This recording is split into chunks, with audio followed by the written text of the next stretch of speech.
ఇంకెన్నాళ్ళు రెంటింట్లో ఉంటాం? సొంత ఇంటి కలను నెరవేర్చుకుందాం.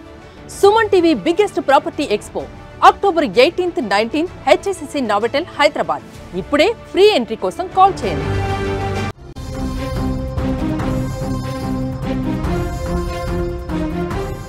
కడప జిల్లాలో చిన్నారితో సహా దంపతులు ఆత్మహత్యకు పాల్పడ్డటువంటి ఘటన సంచలనంగా మారింది. దీంట్లో ఇప్పుడు విచారణలో షాకింగ్ విషయాలు బయటకు వస్తున్నాయి.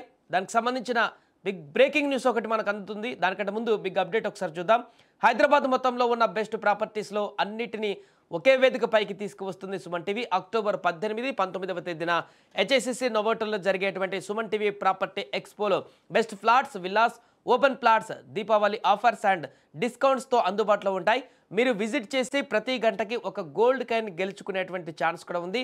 ఫ్యామిలీతో రండి, మీ డ్రీమ్ ప్రాపర్టీని సొంతం చేసుకోండి.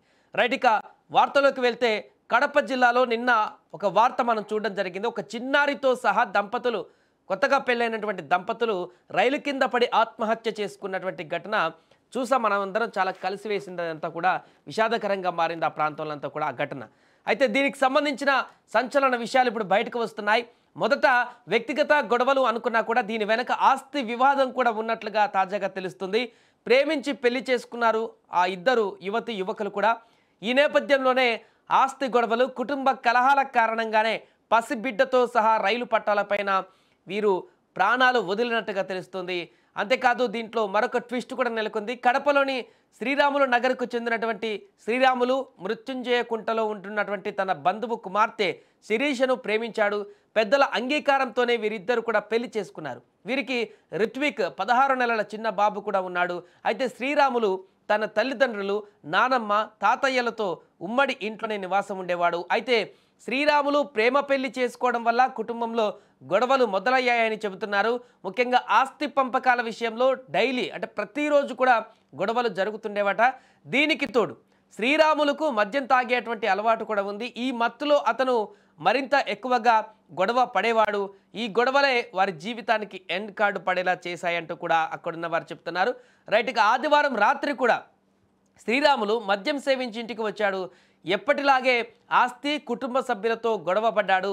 ఈ గొడవ కాస్త పెద్దదైపోయింది. తర్వాత శ్రీరాములు, శిరీష ఇద్దరు కూడా ఆటోలో రైల్వే స్టేషన్కు వెళ్ళిపోయారు. ఇంట్లో జరిగినటువంటి గొడవ తర్వాతనే ఇదంతా చూసిన అతని నానమ్మ వెంకట సుబ్బమ్మ ఒక్కసారిగా భయాందోళనకు గురైంది. కుటుంబంలో జరుగుతున్నటువంటి గొడవలు మనవడు, మనవరాలు చేసిన ఈ పనికి తట్టుకోలేకపోయారు. ఆమెకు వెంటనే గుండెపోటు వచ్చి ఇంట్లోనే అక్కడికక్కడే మరణించారు. అయితే ఈ రైలు పట్టాల వద్దకు వెళ్ళి దంపతులు చిన్నారితో సహా ఆత్మహత్య చేసుకోవడానికి ముందే వారి యొక్క నానమ్మ ఆల్రెడీ అంటే అంతకుముందే ఇంట్లో గొడవలయ్యాయి కాబట్టి, గొడవల్లో తీవ్రమైనటువంటి ఉద్రిక్త పరిస్థితులు ఏర్పడ్డాయి కాబట్టి ఆ యొక్క గొడవలే మనస్తాపానికి గురి చేసి వాళ్ళ నానమ్మను గుండెపోటు వచ్చి మరణించేలాగా చేసింది. వీరు ఆత్మహత్యకు పాల్పడడానికి ముందే అక్కడికి వెళ్ళి ట్రాక్ మీదకి వెళ్ళి ఆత్మహత్యకు పాల్పడడానికి ముందే అక్కడ ఇంట్లో నానమ్మ గుండెపోటుతో ఈ యొక్క గొడవల కారణంగా చనిపోయింది. ఆ వెంటనే క్షణాల్లోనే వీరు కూడా అక్కడికి వెళ్ళి ఆత్మహత్యకు పాల్పడ్డారు రైల్వే ట్రాక్ పైన. ఇక నానమ్మ విషయం తెలియనటువంటి శ్రీరాములు, శిరీష తమ చిన్నారి రిత్విక్తో కలిసి రాత్రి 10:30 కడప రైల్వే స్టేషన్కు చేరుకున్నారు. 3వ ట్రాక్ పైన నిలబడి అటుగా వస్తున్నటువంటి గూడ్స్ రైలు కింద పడి ఆత్మహత్యకు పాల్పడ్డారు. ఇంటి నుంచి వెళ్ళినటువంటి వారు ఎంతకీ తిరిగి రాకపోవడంతో కుటుంబ సభ్యులు టెన్షన్ పడ్డారు. ఉదయం ఈ ఘోరం గురించి తెలుసుకొని అంతా కన్నీరు మున్నీరయ్యారు. ప్రేమ పెళ్లి చేసుకొని ఆస్తి గొడవలు తట్టుకోలేక ఒక క్షణికావేశంతో తీసుకున్నటువంటి ఈ రాంగ్ డిసిజన్ వారిద్దరి ప్రాణాలు తీయడమే కాకుండా అభం శుభం తెలియనటువంటి ఆ చిన్నారి ప్రాణాన్ని కూడా బలికొంది. మొత్తం 4 ప్రాణాలు బలికొన్నాయి వారి యొక్క గొడవల కారణంగా, ఆస్తి తగాదాల కారణంగా, ఇంట్లో ఒకరికొకరికి నెలకొన్నటువంటి విభేదాల కారణంగా.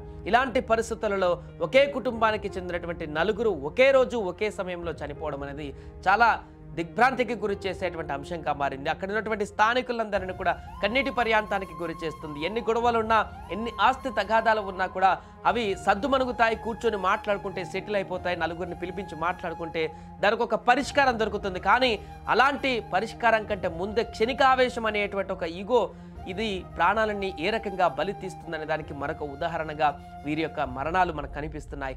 ఏదేమైనా కూడా అత్యంత దారుణమైనటువంటి సంఘటన కడప జిల్లాలో చోటు చేసుకుంది.